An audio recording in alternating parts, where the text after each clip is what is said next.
संभाजीनगर जिल्ह्यातील फुलंब्री खुलताबाद रस्ता पाण्याखाली गेलेला आहे। वाहतूक विस्कळीत झालेली आहे।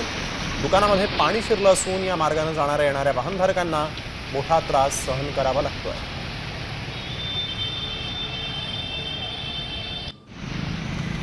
संभाजीनगरात फुलंब्री खुलताबाद रस्ता जो आहे तो पाण्याखाली गेलेला आहे। यावेळी एक महत्त्वाची बातमी आपण बघतोय आणि या ठिकाणी या साचलेल्या पाण्यातून वाट काढत असताना वाहन चालकांना मात्र कसरतच करावी लागते। गुडघाभर पाणी इथं साचलेलं आहे आणि याच साचलेल्या पाण्यातून वाहन चालक आपली वाहनं काढत आहेत।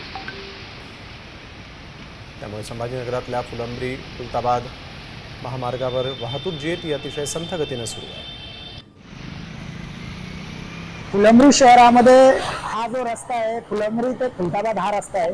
कोट्यावधी रुपये खर्च करून शासनाने हा रस्त्याचे बांधकाम केलेलं आहे, परंतु या रस्त्याचे रुंदीकरण कमी झाले। त्याचबरोबर नालीतून जी पाणी जाण्याची व्यवस्था होती ती देखील झालेली नसल्यामुळे आज जे पाणी आहे पावसाचे पाणी पूर्णपणे येथील व्यावसायिकांच्या दुकानात गेलेले आहे, दुकानात शिरलेले आहे। त्याच्यामुळे मोठ्या प्रमाणात फुलंब्री शहरामध्ये व्यावसायिकांचे नुकसान देखील झालेले आहे आणि राष्ट्रीय महामार्गाच्या विभागाच्या अधिकाऱ्याचे याकडे सातत्याने दुर्लक्ष।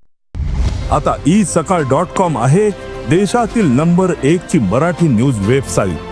प्रत्येक अपडेटसाठी isakal.com ला नक्की भेट द्या।